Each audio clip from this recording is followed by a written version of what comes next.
Bonjour à tous et bienvenue dans l'entretien de France 24. En 2007, l'entreprise française Amesis concevait le programme Eagle, un système de traque numérique sur mesure produit pour les services de renseignement de Mouammar Kadhafi et déployé au moment même où la France montait au front pour sauver les opposants de Benghazi. Alors, comment un système de surveillance français a-t-il pu devenir les yeux et les oreilles du régime libyen? Jean-Marc Manac a enquêté, il est notre invité aujourd'hui. Bonjour Jean-Marc, merci d'être avec nous.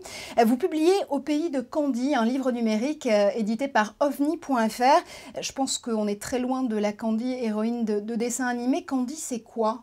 Candy, c'est le nom de code qu'Amesis a donné à l'opération Eagle en Libye. Ce qu'il faut savoir, c'est que sur les 6 ou 7 contrats que j'ai identifiés avec des pays étrangers, à chaque fois, Amesis a donné un nom de friandise.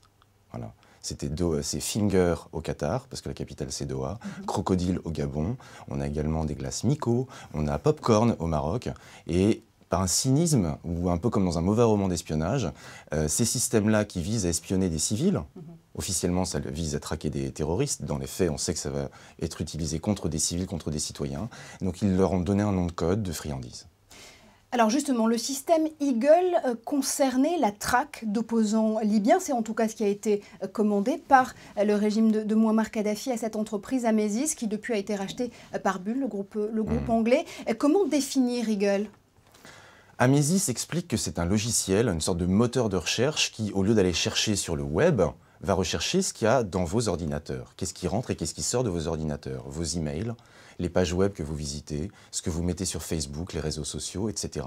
Donc c'est un système qui enregistre tout ce qui rentre et tout ce qui sort sur Internet dans un pays et qui ensuite répond à des mots-clés. Donc si vous cherchez des terroristes, vous mettez Al-Qaïda. Si vous cherchez des dissidents, vous mettez démocratie. Dans les faits, on n'a pas trouvé pour l'instant un seul terroriste qui a été arrêté grâce à Eagle. Par contre, on a trouvé la trace d'un certain nombre de figures historiques de l'opposition démocrate libyenne, ainsi que des blogueurs et des internautes qui ont été soit espionnés, soit incarcérés, voire torturés.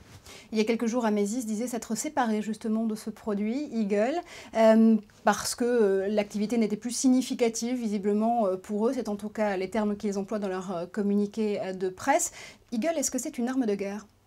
C'est assez compliqué parce que formellement, ce type de système de surveillance ne figure pas texto dans la liste des armes de guerre interdites à l'exportation. Mais ce sont des technologies qui ne sont vendues que par des marchands d'armes et qui ne peuvent être vendues que à des policiers, à des services de renseignement ou à des militaires. Une technologie vendue par des marchands d'armes à des services de renseignement, c'est une arme. D'ailleurs, pour vendre ces armes de guerre à des pays tiers, la France impose que ce soit le ministère de la Défense ou le ministère de l'Intérieur qui supervise ces opérations. L'opération de vente du système Eagle, produit par Amesis, a été supervisée par le ministère de l'Intérieur. Est-ce que c'est la procédure normale si ce n'est pas une arme de guerre ? En fait, c'est dans le cadre d'accords de coopération en matière de lutte antiterroriste. Il y a un certain nombre d'accords de coopération qui passent par le ministère de l'Intérieur parce qu'on a des services de renseignement qui font du contre-espionnage et qui donc sont peut-être plus habilités que des services d'espionnage pour lutter contre le terrorisme. Donc formellement, le fait que ce soit Nicolas Sarkozy, alors qu'il était ministre de l'Intérieur, qui entamait les négociations, c'est pas choquant, c'est relativement logique. Ensuite, ce qui s'est passé, c'est qu'on a eu les services de renseignement militaires extérieurs qui ont accompagné Amesis dans l'installation du système et la formation des Libyens à Tripoli. Alors justement, dans cette affaire, il y a aussi deux personnages qui sont en ce moment mis en lumière, qui sortent de l'ombre. Il y a notamment l'homme d'affaires libanais Ziad Taqeddine. Il était notre invité il y a quelques jours sur ce même plateau dans l'entretien. Écoutez-le.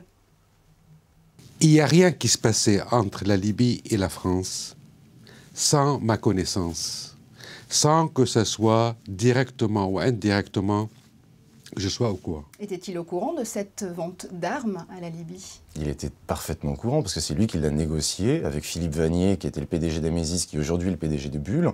Ils ont préparé l'accord, ils ont préparé le contrat.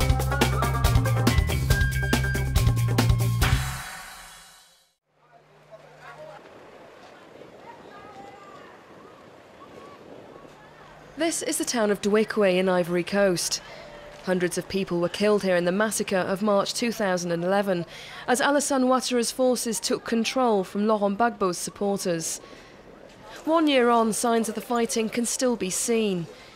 Investigators from the International Criminal Court have come to search for